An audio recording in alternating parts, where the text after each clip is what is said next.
without spending much money. There are various ways of traveling for free. Often one of the greatest inhibitions for people on the verge of their next great adventure is the cost. But you don't have to spend a ton of money while you are traveling. You only have to be willing to work sometimes, stay on farms or in the wilderness, and have an urge to meet locals.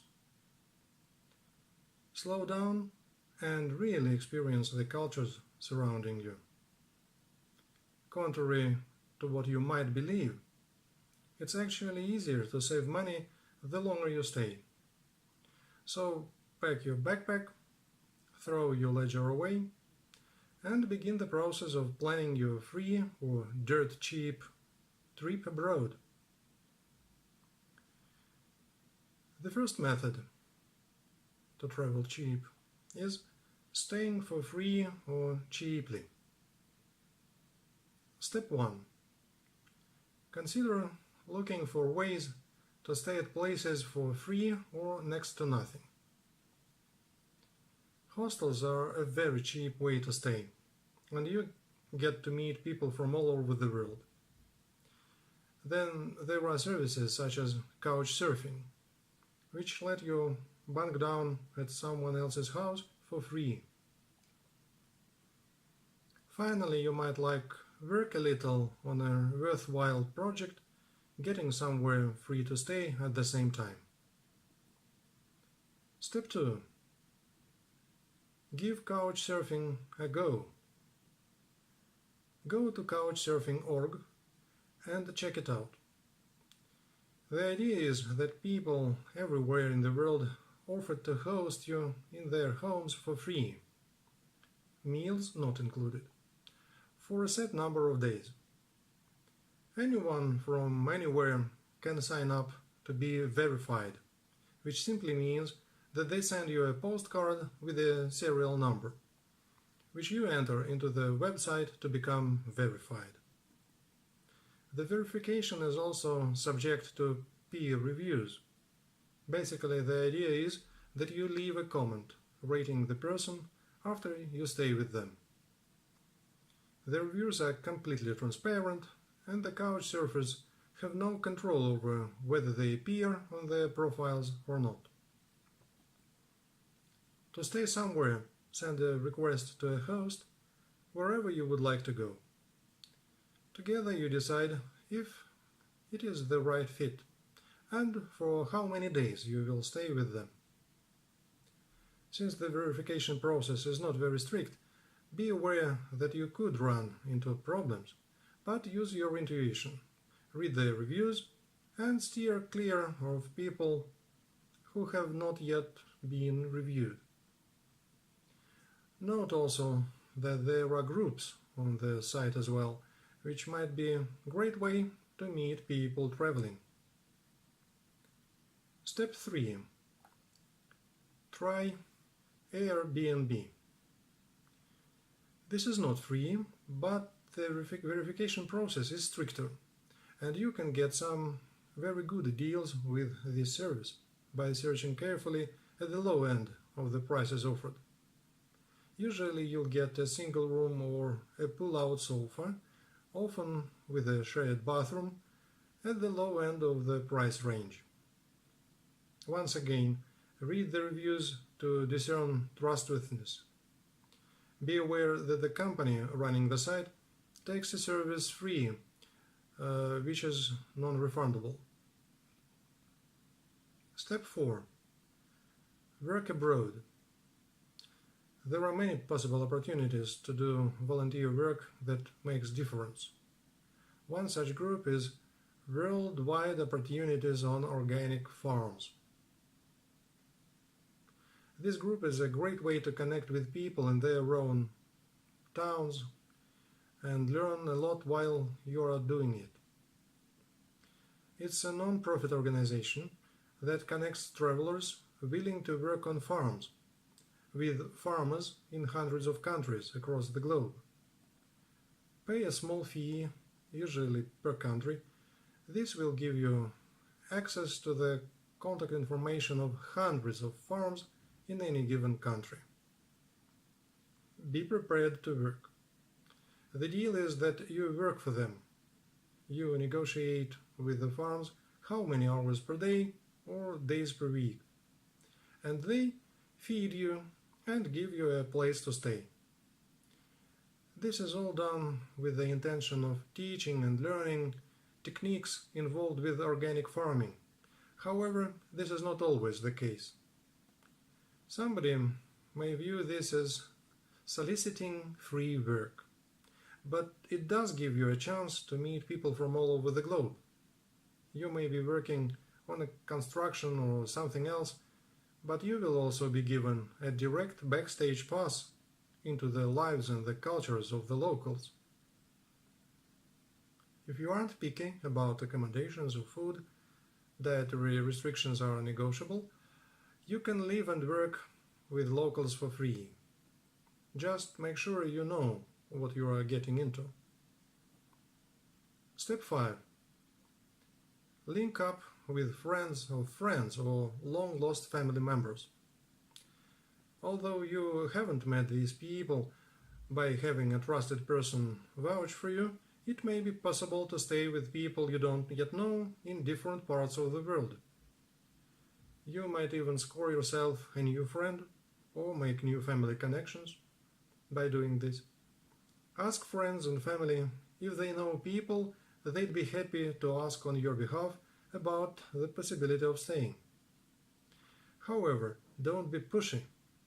Don't expect too much, and pitch and help a lot if you do get to stay with people in this way. Be aware that you might be a source of burden for some people, either because they are not well off and you're another mouth for feed, or because they felt obliged to help you but didn't really want to. If you pick up such vibes, either offer money to cover your costs or move on to give them back their space. Step 6. Be sensible and cautious. When something is incredibly cheap or free, it pays to be alert at all times. While there are a great deal many good people out there, some people are shady, fickle, and even dangerous. So you must exercise caution when staying with people you don't know. Check out the websites devoted to people's experiences with services such as couchsurfing that didn't work out so well. There are instances of failure to connect, therefore leaving a person without a place to stay, rudeness during the stay, as making it clear you are not welcome after all, and expectations that you'll contribute in some way, not always an appropriate way. Read the reviews and do trust filtering checks when you meet people. If a place doesn't feel right, trust your instincts and move on. The second method, getting from A to B for free. Step 1. Find the ways of traveling between cities and countries which are free or very cheap. As always though, you'll need to be careful of who you encounter out there, as people are not always friendly or have good intentions. Step 2. Visit BlaBlaCar.com. This website connects people traveling in personal cars all over the world. On this website there are also verifications and peer reviews, so there is some higher level of trust for those traveling with strangers. Caution is always advised, and often you will have to pay a small portion of gas to chip in for the journey. Step 3. Try hitchhiking. Hitchhiking has been done for hundreds of years and can allow you to travel short distances for free while being able to chat with and get to know people. This form of travel should really be considered on a country or region specific basis, because in some places it's safe, while in others it's downright dangerous. For example, hitchhiking in France is relatively easy and safe.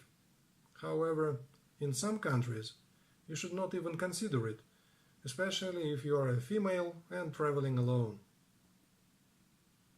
Use your intuition. This is extremely important when deciding whether or not to accept rides from strangers. If you feel uncomfortable at all, pass on the ride.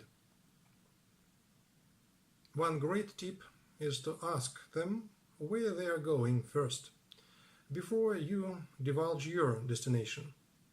This allows you to quickly assess the person and decide whether to accept before jumping in. Where hitchhiking is illegal, find out how rigorously it is enforced. A free night in jail might not be your idea of fun travel. Step 4. Work on a container ship or working boat in return for free passage. Realize that this means actual, real hard work. If you are not fit, the captain won't even think twice about taking you for no cost. You must be able to do everything you are expected to do, in all forms of weather and regardless of the condition of the sea. This usually works best when planned well ahead of time, as you'll probably need to negotiate by email or letter exchanges. The third method: eating on the cheap. Step 1. Eating for free abroad is more difficult to do, but not impossible.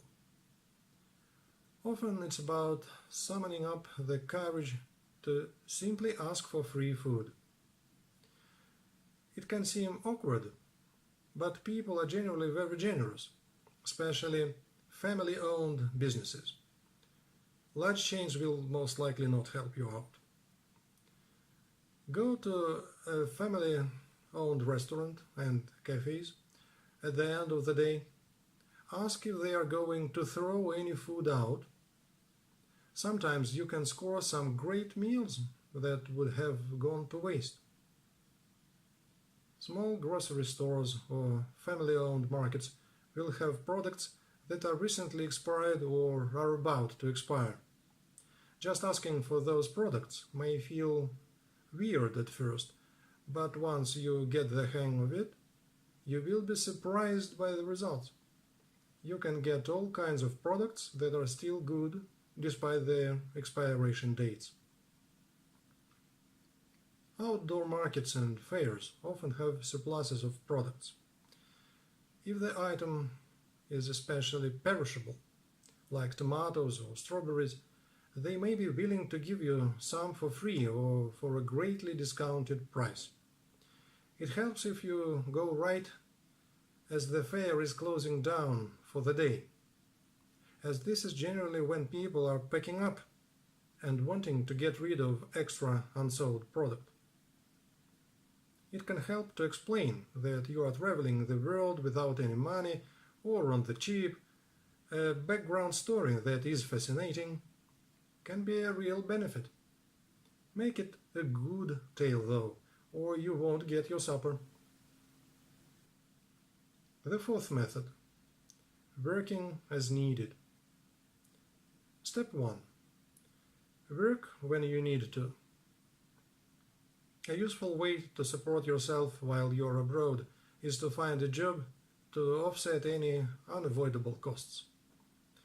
Look for casual work, pop-up work opportunities, or even making your own work through busking and helping others. Some other possibilities may include the site workaway.com. This is a great website to check out. Basically, you volunteer your time and labor in return for a place to stay and food to eat. It is a great way to get involved with communities in foreign countries and perhaps learn a new language. You can also simply find employment in the country or city you are interested in traveling to. Some examples of jobs abroad are temporary agricultural jobs, teaching English, working as an au pair, getting a job on a cruise ship, working as a tour guide, or finding temporary work in a restaurant or retail store. There are an incredible amount of opportunities out there. You just need to look. You may busk or guide.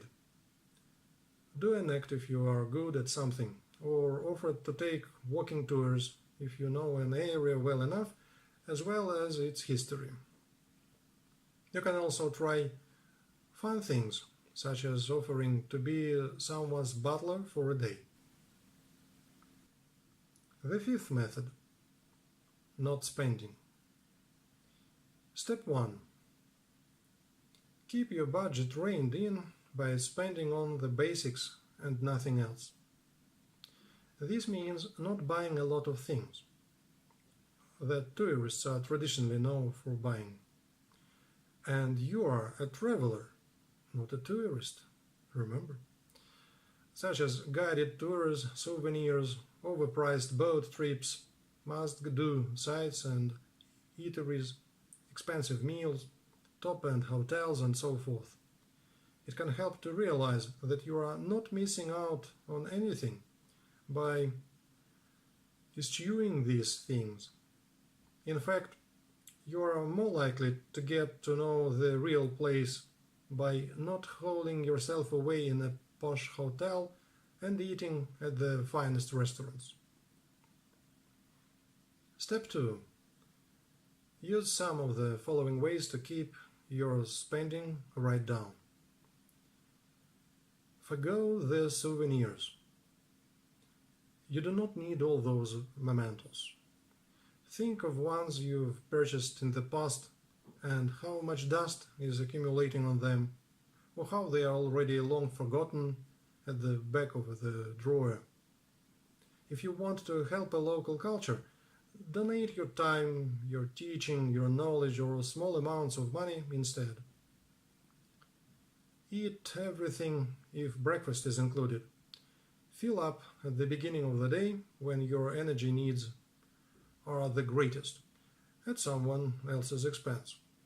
Then eat lunch from supermarket pickings, such as baguette and cheese or rice salad.